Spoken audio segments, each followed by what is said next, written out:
परठारु धीरे धीरे कमिबार संभावना अछि। हम देखिबा चलित मौसुमी ऋतु माड़ी आसुछि घूर्णिबलय आसंता 5 दिन हेब राज्य में प्रबल वर्षा।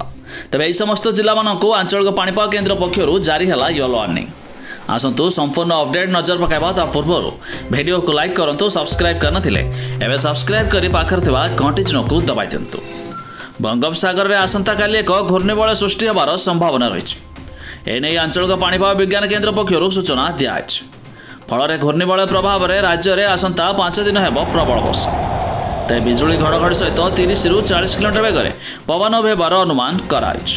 एसह राज्यर किसी स्थान में प्रबल वर्षा होगा नहीं पाणीपाग विभाग अलर्ट जारी कर सूचना था कि सारा राज्य को एवं दक्षिण पश्चिम मौसुमी बायु छुईवा सह अधिकांश जिले में सक्रिय रही।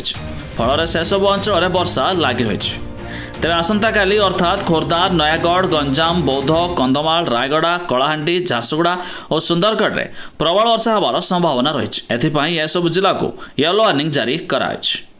सेहीपरि 27 तारिख में कंधमाल, नयागढ़, कलाहांडी, रायगड़ा, गजपति, नवरंगपुर और नुआपड़ार किसी स्थान में प्रबल वर्षा होब बोली आकलन कराई। अन्य पक्षरे आसंता 5 दिन पर्यंत राज्यर विभिन्न जिला को कालबैशाखी वर्षा होबाकू थिबा बेले 26 तारिख पर्यंत एही समस्त जिला मानकू सतर्क सूचना जारी कराई। तेबे आपणकर केउ जिला ता निहाती कमेंट करी जणाइबे।